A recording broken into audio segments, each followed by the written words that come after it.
Okay, good day guys, no? So mayroon na ako i-share sa inyo, no? Kung familiar kayo dito guys, ito po ay EEB, no? EEB po ito ng Daikin. So sa mga ibang brand kasi, no? At saka doon sa mga old model ni Daikin, mayroon kasing EEB si Daikin na 5 wires lang. So ito guys, 6 wires ito, no?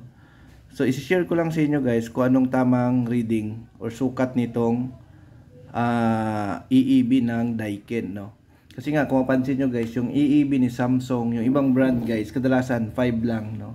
Tulad nito guys, oh. 5 lang yung wires niya, 5 wires. So alam na natin yung sukat nito na ang mga ganito guys na 5 wires is madali natin masukat, no? So from common, ang resistance na nakukuha natin dito ay nasa 48, 47 hanggang 49 ohms o hanggang 50 ohms no nakukuha natin. So ito guys, ay ipapakita ko sa inyo ay Samsung to. No, ito po ay Samsung EEB or electronic expansion bulb, no. So pakita ko lang sa inyo yung sukat nito muna bago natin pag-usapan yung Daikin. No, kasi nga iba ang sukat pagdating kay Daikin, no. So ayan. So sukatin muna natin 'to. Pakita ko lang sa inyo guys para magkaroon lang kayo ng idea. Sukatin natin. Ayan. Lagyan natin siya sa resistance.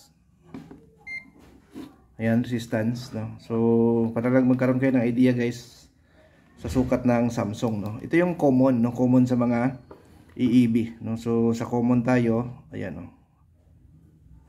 Ayan, 49.9 ohms. Ilipat natin sa kabilang line, 48.8. So ilipat natin sa kabila. Ayan, 48.9.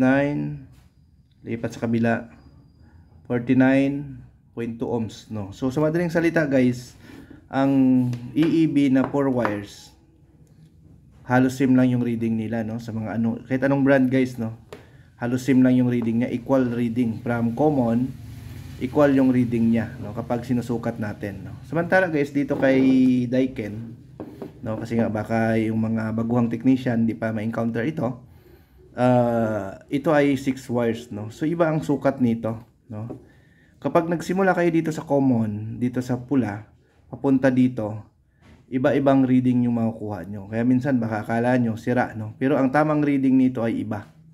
No, iba po ang pag-test nitong 6 wires na EEB ng Daikin, no? So ito yung mga bagong modelo nila, yung R32. No, so iba ang gamit nila. Ayan. So 6 wires, no, ang gamit niya, pero iba-iba ang sukat nito, no? So para ma-explain natin, para bigyan ko na kayo ng magandang explanation, dinrawing ko na yan, no? So ito po, no? So dinrawing ko na yung EEB, no? So ayan, so dinrawing na natin para magkaroon kayo ng idea.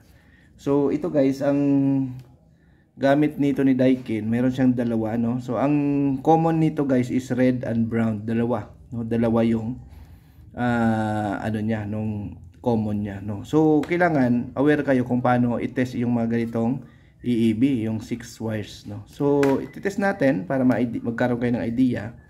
So i-test natin yung red to white tapos red to orange, no. So sukatin natin para magkaroon kayo ng idea, no. At least pag na-experience or na-encounter nyo to, alam nyo na kung paano i-read yung or i-test, no. So ito yung red white muna tayo. Red white. Ayan guys, oh. 49.2. So red white. So isulat natin. Red at saka white dito 49.2 ohms. So ohms siya, ohms, hindi siya kilo ohms. So red to orange naman tayo. So red to orange para magkaroon kayo ng idea. Ito yung orange. Ito yung red. Red to orange.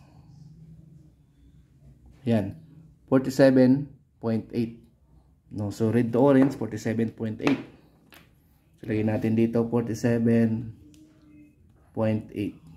Yan. So alam na natin, no, na yun ang reading na makukuha natin. So pag yan ang nakukuha nyong reading or malapit diyan, ibig sabihin good yan. No, so lilipat na naman tayo sa kabila. Ito dito naman tayo sa brown. Brown to yellow. Brown to yellow at saka brown to blue tayo. Yan. So Dalawa kasi yung naging common nito, yung brown at saka red, no? So ito yung kinaiba sa Daikin, no? So ito, lilipat tayo. Brown to yellow. Ayan. So ito yung yellow, ito yung brown. Kaya resistance nyo guys, isukat yung tester nyo. Ayan, 48.2.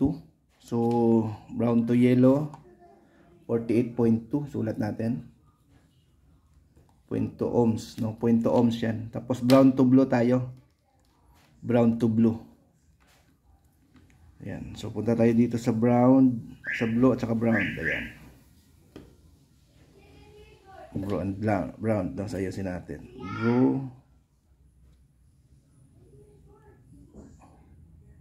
Brown to blue. Ayan. 48.2 rin. No? So brown to blue. 48.2 siya. Ayan. 47.8. Ayan. So yun po yung reading niya. No? So dapat magkalapit lang dyan yung reading niya. No? So yun po ang good reading ng isang Daikin na EEB, yung 6 wires. No? So pag ito guys, sukatin nyo to, yung orange to white, dapat mga 90 ohms lang yan. No? So orange to white, sukatin natin. Orange to white. Ito yung orange at saka yung white. Sukatin natin. Orange to white. Ayan, 96.6. 96.6. So ibig sabihin good siya. No? So 96.6 yung ito.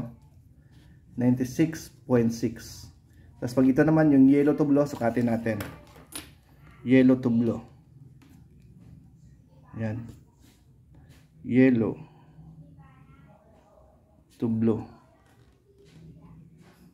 Ayan. 95.7. So halos same lang. So 95.7. 0.7 ohms. Ohms siya ha.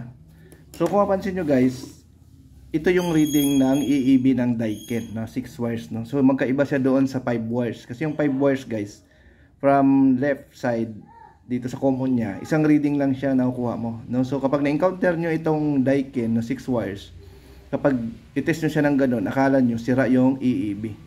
Pero good pala siya, no? So ito ay good EEB. Ito may isa din tayong good dito. Isang EEB din ito ng Daikin. Good to, no? So ito siya. So sira lang yung socket niya, good din to. So ngayon ang gagawin natin, testerin natin, no? Mula tayo dito sa red muna tayo. So red white, tingnan natin. No, red white. So red white.